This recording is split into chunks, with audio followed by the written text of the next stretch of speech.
अनाधिमान वक्रों तथा बजट बाध्यताओं से मांग वक्र की व्युत्पत्ति। अर्थात इसमें आपसे यह पूछा गया है, क्या अनाधिमान वक्र या उदासीनता वक्रों की सहायता से मांग वक्र को निकाला जा सकता है या नहीं। तो इसका उत्तर है हाँ, निकाला जा सकता है। कैसे निकाला जा सकता है, हम एक एग्जाम्पल से देखते हैं। जैसे OX अक्ष पर केले की मात्रा को बताया गया है, OY अक्ष पर आम की मात्रा को बताया गया है। ए बी बजट लाइन है, यानी केले की वह इतनी मात्रा खरीद सकता है, या फिर यदि पूरा पैसा खर्च कर दे, या फिर आम की वह इतनी मात्रा खरीद सकता है। मान लीजिए कि उपभोक्ता देखता है कि केले की कीमत कम हो गई, तो क्या करेगा, केले की मात्रा अधिक खरीद लेगा, तो उसकी बजट लाइन शिफ्ट हो जाएगी, ये एक नई बजट लाइन बन जाएगी।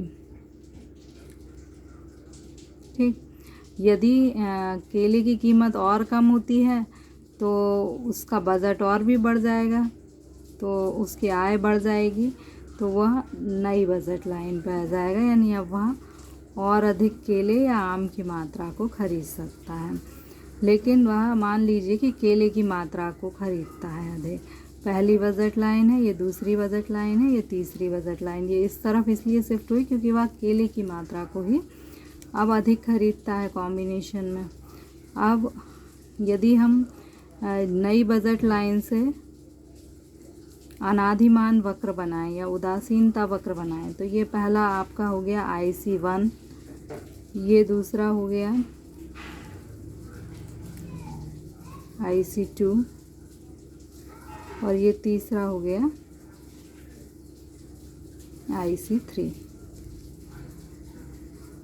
ये इंसेक्टिंग पॉइंट हैं, उपभोक्ता के संतुलन के बिंदु हैं। अब यदि हम इन संतुलन, ये तो हमारा चित्र हुआ, लेकिन हमें इससे क्या निकालना है, मांग वक्र। तो इससे मांग वक्र निकालने के लिए हम क्या करेंगे कि ये जो बिंदु है, मान लीजिए ये C बिंदु है, तो ये क्या दर्शाता है कि इस C बिंदु पर केले की कितनी मात्रा खरीदी जा रही है, केले की यहाँ से लेके यहाँ तक इतनी मात्रा को खरीदा जा रहा है, और आम की इतनी मात्रा को खरीदा जा रहा है। आम की मात्रा ये है, इस तरफ से देखें तो ज़्यादा क्लियर होगा। आम की इतनी मात्रा को खरीदा जा रहा है और केले की इतनी मात्रा को।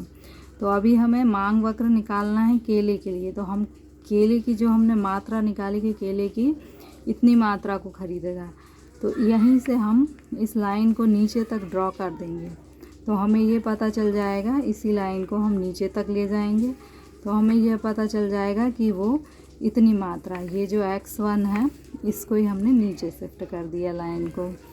अब ऐसे ही दूसरी स्थिति में वह केले की इतनी मात्रा खरीदेगा, तो यहीं से हमने इसको कहाँ कर दिया, नीचे कर दिया। तीसरी स्थिति में केले की इतनी मात्रा खरीदेगा, तो इसको हमने यहाँ से नीचे कर दिया। तो ये आप कहाँ से लाइन खींचेंगे, ये जो इंसेक्टिंग पॉइंट है जहाँ पर बजट रेखा उदासीनता वक्र को काट रही है, वहाँ से मिलाते हुए आप नीचे तक सीधी लाइन को खींच देंगे।